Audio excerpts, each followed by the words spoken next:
Hello class, welcome to you another video and the chapter is morphology of flowering plants. Class, first video में आपने क्या देखा कि morphology क्या है। आपने समझा कि मार्फोलॉजी होती है किसी भी प्लांट का जो एक्सटर्नल व्यू क्या आ रहा है, मीन्स उसमें रूट कैसा है, उसमें स्टेम कैसा होगा, लीफ कैसा होगा, फ्लावर कैसा होगा। इन सबको जो हम एक्सटर्नल मीन्स बाहर से देख करके ही समझ जाते हैं या पहचान सकते हैं, उन्हें हम क्या बोलते हैं, उनको हम मॉर्फोलॉजी बोलते हैं, राइट। मैंने आपको एनाटॉमी के बारे में समझाया था कि एनाटॉमी क्या होती है। एनाटॉमी बताया था कि एनाटॉमी जो होती है वो इंटरनल सेक्शन होता है, कि वो इंटरनली कैसे है, उसका सेक्शन कैसा है, उसे हम एनाटॉमी बोलते हैं। ठीक है। फिर मैंने आपको रूट के बारे में समझाया था, बोला था कि रूट जो है वो थ्री टाइप का था।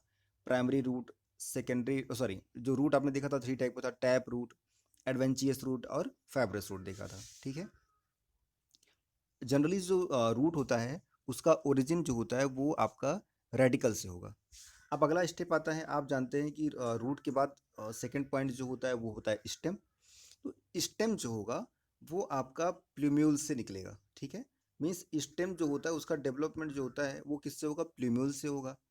और कोई आपसे कह सकता है कि स्टेम रूट से किस तरीके से डिफरेंट होता है, जरा डिस्टिंग्विश क्या उसमें डिफरेंस होता है। आप देखेंगे कि स्टेम जो होगा वो असेंडिंग पार्ट होता है, जिससे ब्रांचेस, लीव्स, फ्लावर्स और फ्रूट्स बनते हैं। ठीक है।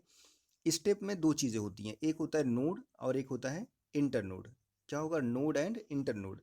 देखिए जहाँ से लीव निकलती है, सपोज ये आपका स्टेम है और यहाँ से लीव ऐसे बन रही है, ये फिर यहाँ से बन रही है। तो जहाँ से लीव का फॉर्मेशन हो रहा है, लीव का ओरिजिन हो रहा है, उसको हम नोड बोलते हैं। क्या कह सकते हैं, उसको हम नोड बोलेंगे। और ये जो गैप है, आप जो गैप देख रहे हैं किन्हीं दो नोड के बीच में, उसे हम इंटरनोड बोलते हैं। बात समझ में आ रही है। मीन्स जहाँ से लीफ का फॉर्मेशन होता है उसको नोड बोलेंगे, एंड किन्हीं टू सक्सेसिव नोड के बीच का जो डिफरेंस होता है उसे हम क्या बोलते हैं, इंटरनोड कहते हैं। ठीक है। बोलेंगे जो स्टेम होता है वहाँ पे बर्ड्स भी पाई जाती हैं, जो टर्मिनली या एक्सिलरी भी टाइप की हो सकती हैं।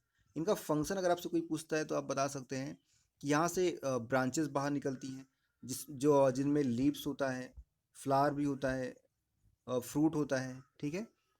और इनका फंक्शन क्या होगा, इनका फंक्शन होता है ये वाटर को कंडक्ट करती है, मीन्स वाटर यहाँ ये कैरी करेंगी, मिनरल्स को कैरी करती हैं, फोटोसिंथेसिस परफॉर्म करती हैं। ये सब चीज़ें आप स्टेम में होता है। ठीक है। कुछ स्टेम ऐसे भी होते हैं जो क्या करते हैं, स्टोरेज ऑफ फूड करेंगे, सपोर्ट का काम करते हैं, प्रोटेक्शन का काम करते हैं। ये सब स्टेम के फंक्शन हैं। अगर आपसे जनरली आपने जैसे देखा होगा पोटैटो, पोटैटो क्या होगा, पोटैटो में जो स्टोरेज ऑफ फूड है वो रूट में नहीं होता, कहाँ होता है, स्टेम में होता है। ये आप जानते हैं। ठीक है।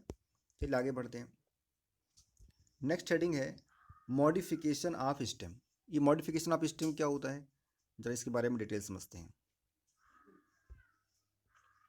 जैसा आपने रूट के बारे में देखा था कि जनरली रूट थ्री टाइप के थे, बट कुछ रूट जैसे आपने देखा प्रॉप रूट, स्टिल्ट रूट और निमेटोफोर्स। तो प्रॉप रूट और स्टिल्ट रूट क्या था, उनका फंक्शन जो है थोड़ा सा डिफरेंट भी हो गया था। तो उन्हें हम क्या बोल रहे थे, उनको हम मॉडिफिकेशन ऑफ रूट बोलते थे। ऐसे ही मॉडिफिकेशन ऑफ स्टेम भी हमें मिलता है। जनरली देखते हैं, जैसे यहाँ पे कुछ एग्जांपल्स हैं।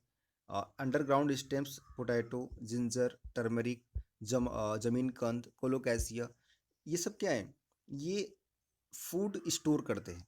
जनरली जो फूड स्टोर होता है वो कहाँ था, रूट में होता था। लेकिन स्टेम भी कुछ ऐसे मॉडिफाई हो जाते हैं, अपने आप को कर लेते हैं, जो फूड को स्टोर करते हैं, राइट। बोल रहे हैं यहाँ पर आप टेंड्रिल्स देख रहे हैं।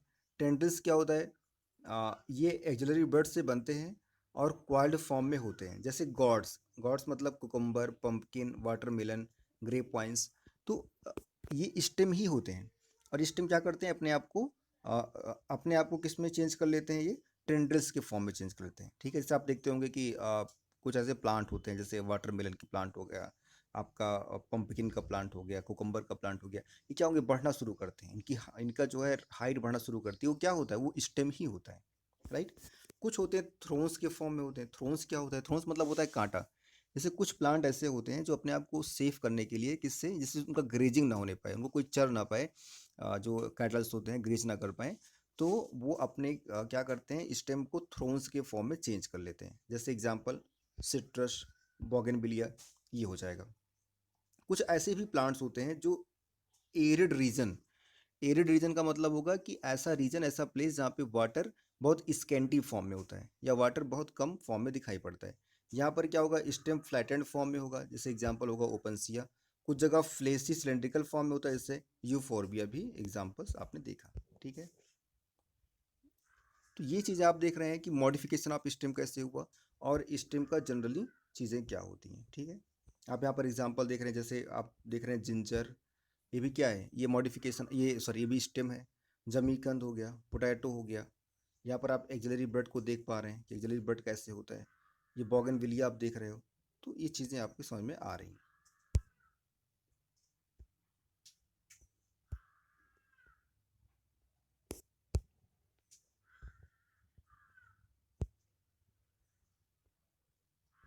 क्लास, अब हम देखते हैं कि कुछ स्टेम ऐसे होते हैं जो अंडरग्राउंड फॉर्म में होते हैं, मीन्स वो बाहर दिखाई नहीं पड़ेंगे, जैसे ग्रास में, स्ट्रॉबेरी में।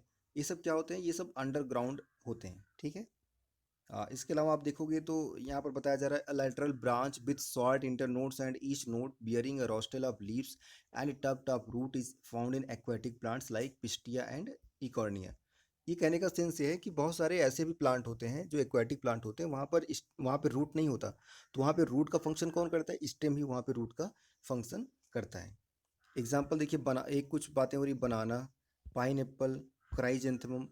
यहाँ पर क्या होंगी, लैटरल ब्रांचेस निकलती हैं और जिससे क्या होगा, ये कैसे काम करती है, मेन स्टेम की तरह काम करती हैं।